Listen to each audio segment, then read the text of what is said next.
Assalamualaikum warahmatullahi wabarakatuh. Jumpa lagi bersama saya Bu Ambar dalam kelas Sejarah Peminatan kelas 10. Gimana kabarnya anak-anak hari ini? Sehat-sehat? Alhamdulillah. Saya berdoa semoga kalian semua atau kita semua selalu senantiasa diberi kesehatan oleh Allah Subhanahu wa taala. Oke, anak-anak, jadi hari ini nanti Bu Ambar akan menjelaskan materi mengenai sumber sejarah. Nah, sebelum Bu Ambar menjelaskan materi mengenai sumber sejarah, Ibu ingin mengulas sedikit materi yang sudah kita pelajari di pertemuan minggu lalu, yaitu tentang konsep diakronis dan sinkronis dalam sejarah. Oke, siapa yang masih ingat apa yang dimaksud dengan sinkronis maupun diakronis? Ya, benar sekali. Jadi, yang dimaksud dengan diakronis maksudnya itu adalah memanjang di dalam waktu namun terbatas dalam ruang. Sedangkan sinkronis adalah kebalikannya, yaitu terbatas di dalam waktu namun meluas di dalam ruang atau tempat. Oke. Nah, sekarang kita lanjutkan ke materi sebelumnya. Kita lanjutkan ke materi berikutnya. Sebelum saya sampaikan materi berikutnya, saya sampaikan terlebih dahulu mengenai KD dan tujuan pembelajaran dalam pembelajaran sejarah. Jadi, KD yang akan kita pelajari di pertemuan hari ini adalah KD 3.6 dan KD 4.6. KD 3.6 yaitu mengevaluasi kelebihan dan kekurangan berbagai bentuk atau jenis sumber sejarah, yaitu berupa artefak, fosil, tekstual, non-tekstual, kebendaan, visual, audiovisual maupun tradisi lisan. Sedangkan KD 4.6 adalah menyajikan hasil evaluasi kelebihan dan kekurangan berbagai bentuk, jenis sumber sejarah yang berupa artefak, fosil, tekstual, non-tekstual, kebendaan, visual, audiovisual, tradisi lisan dalam bentuk tulisan maupun media yang lainnya.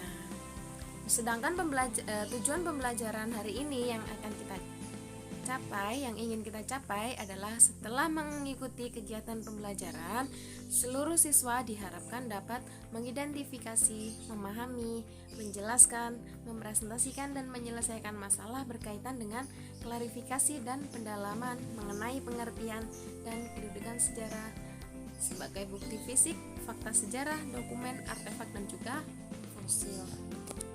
Nah, jadi materi hari ini adalah membahas mengenai sumber sejarah. Siapa yang sudah belajar kemarin?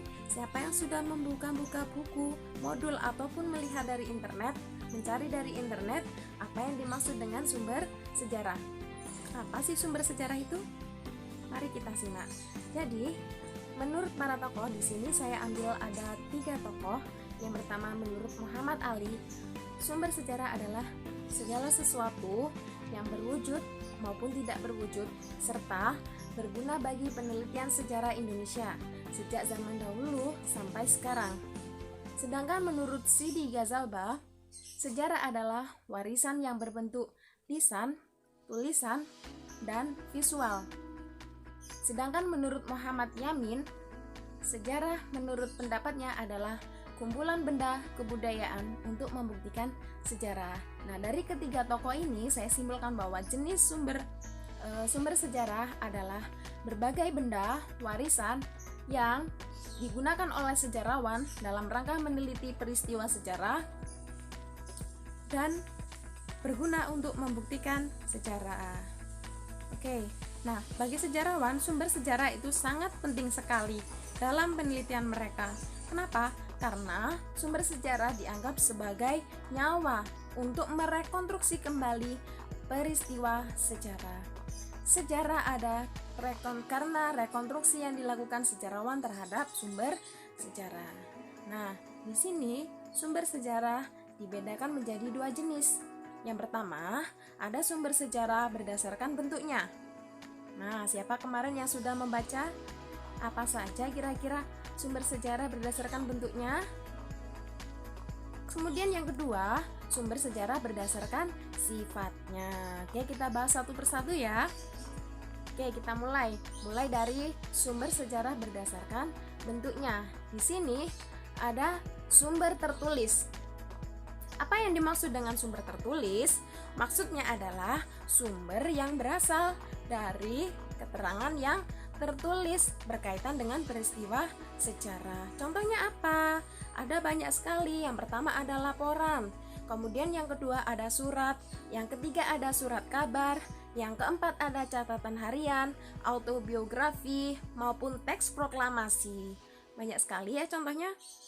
Kemudian kalau sumber sejarah berdasarkan bentuknya, yang kedua ada sumber lisan.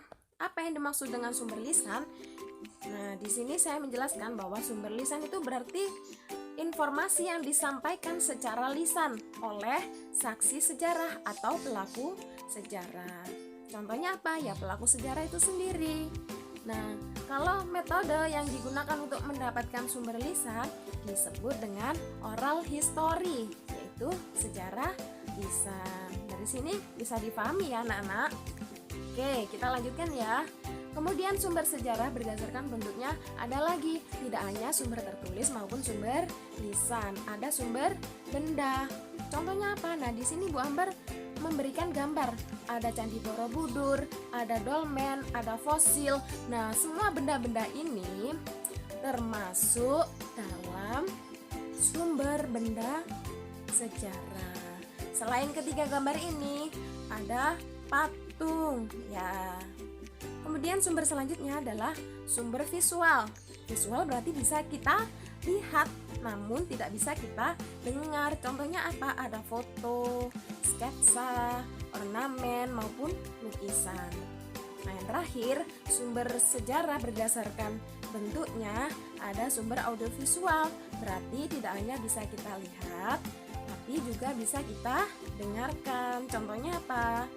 Nah, pasti kalian pernah ya melihat film dokumenter sejarah. Film dokumenter sejarah bisa kita lihat, bisa kita tonton, bisa kita dengarkan. Kemudian ada juga video dokumentasi. Kemudian ada juga berita mengenai peristiwa bersejarah. Oke, kita lanjutkan ya. Sumber sejarah berikutnya adalah berdasarkan sifatnya.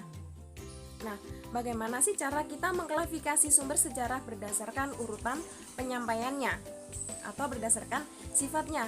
Di sini ada 3. Yang pertama ada sumber primer.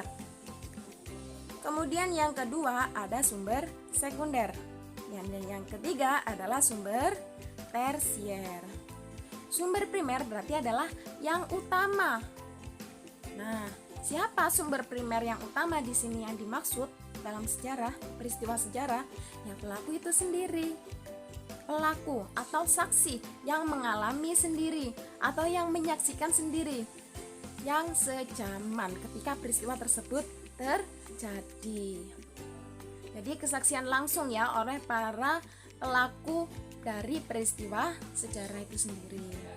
Nah, selain pelaku, orang, sumber primer di sini adalah candi yang dibangun pada masanya. Kemudian ada fosil dan juga prasasti yang dibangun ketika sejaman. Oke. Nah, selanjutnya ada sumber sekunder. Sumber sekunder ini adalah sumber yang kedua. Itu artinya bukan langsung dari orangnya sendiri, tetapi sudah melalui orang yang kedua. Siapa contohnya di sini? Misalnya anak dari pelaku, orang yang tidak sejaman. Gitu ya.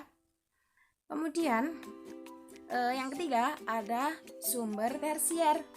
Contohnya apa? Contohnya berupa buku-buku sejarah yang disusun ulang oleh para peneliti berdasarkan laporan penelitian. Dari materi yang sudah Bu Ambar sampaikan tadi, kira-kira ada pertanyaan atau ada yang belum jelas? Kalau misalnya ada, kalian boleh japri ke Bu Ambar sendiri atau kalian boleh berkomentar di platform Seon. Oke? Nah, untuk tugas individu di pertemuan kali ini, Ibu Ambar memberikan tugas kalian untuk membuat sebuah perbandingan ya. Perbandingannya ini ditulis dalam bentuk tabel tentang kelebihan dan kekurangan dari masing-masing sumber sejarah. Ibu Ambar berikan waktu pengumpulan tugasnya 1 minggu, cukup ya? Oke, saya rasa cukup. Nah, untuk tugasnya kalian upload di Xeon dengan judul tugas sumber sejarah. Oke, kalian bisa mencarinya dari buku sejarah yang kalian dapatkan dari perpustakaan, atau kalian juga bisa mencarinya di internet. Kemudian kalian juga bisa mempelajarinya di modul yang sudah Bu Ambar share di Xeon. Oke? Bisa ya? Oke.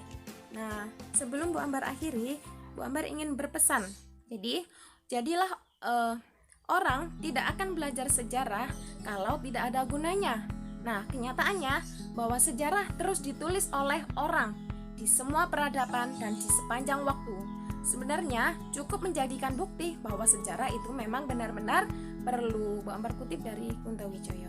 Sekian, terima kasih. Semoga pembelajaran hari ini bermanfaat untuk kita semua. Dan jaga kesehatan selalu ya. Kalau kemana-mana selalu pakai masker. Yang paling utama adalah kesehatan. Jaga diri kalian masing-masing. Semoga pembelajaran hari ini bisa kalian pahami ya. Oke, Bu Ambar tutup. Assalamualaikum warahmatullahi wabarakatuh. Sampai jumpa di pertemuan berikutnya. See you.